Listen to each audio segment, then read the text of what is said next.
All right, hello everyone. This is a presentation for the 2009 boys going from U12 into U13. I had a parents meeting last week that went over this information, but unfortunately I forgot to record the presentation, so I'll go through it again.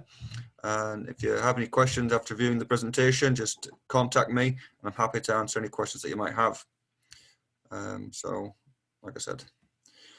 So the key points that I hope to accomplish going through this presentation is I want to understand what the difference is this upcoming season than previous years, because there's been some significant changes.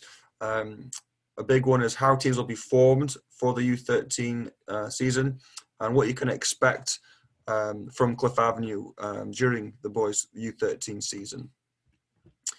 So first and foremost, there's been a significant change just recently made, and that being that we've gone down the number of tiers in the league. So what has stayed the same is that the BCSPL, the High Performance League, that's staying the same in the sense that we're still an affiliated club with Mountain United, but Cliff Avenue does not have a team at that level. Now, the big change is what has been the Metro League, which has been around for a long time. And Cliff Avenue would have fielded teams at that level in years past before the BCSPL began, over 10 years ago. So what the league has done is that they've combined the Metro program and the Division 1 program.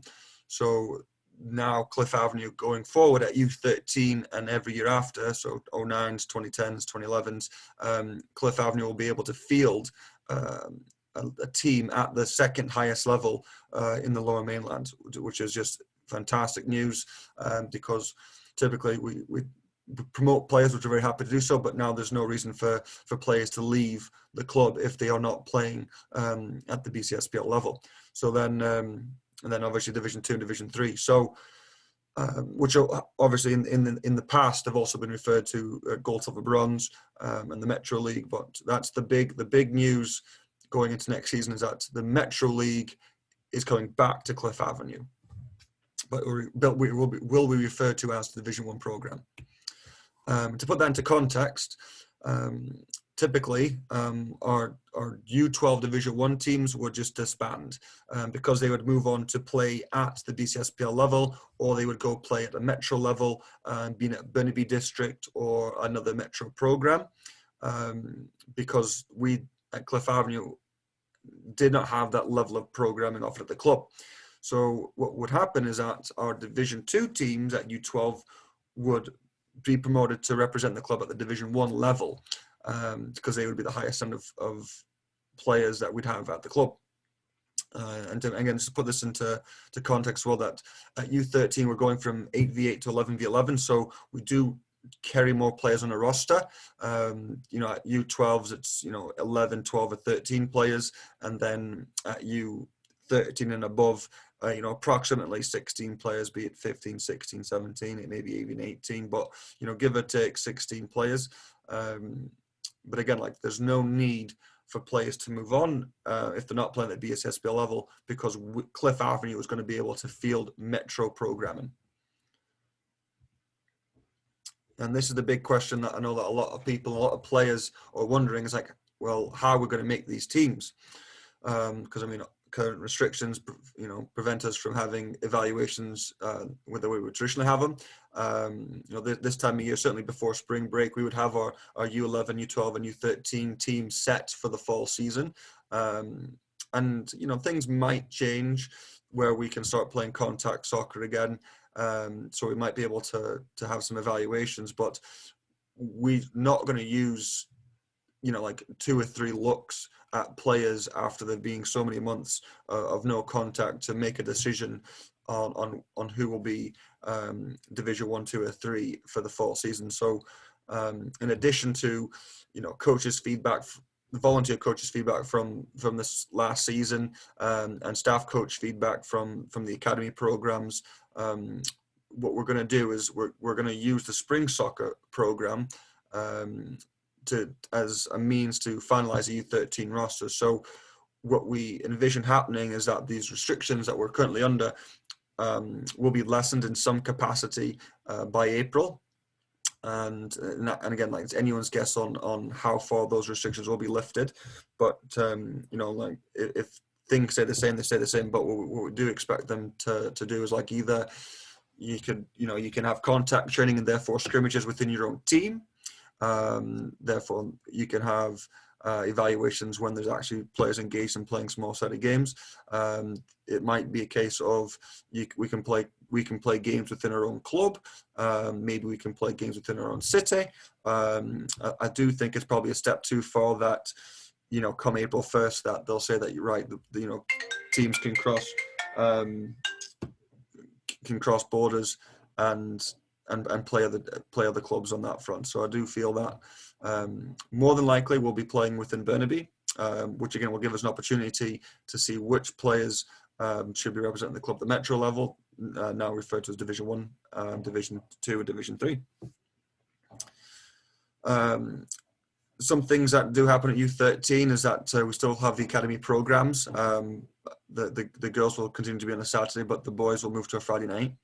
And we'll also have a staff coach, because it's such a special occasion that we're at the Metro programs come back to the club, that we're going to have a staff coach working very, very closely with each U13 Metro Division 1 team, boys and girls. And so happy to say that we've got a very experienced coach in Adriano Clemente, going to work very closely with the team throughout the season. And just bring up his CV here. So Adriano is actually a former Cliff player. He went to play at the Metro level and then the high performance level. He's captain the UBC men's soccer team, and he continues to play to this day.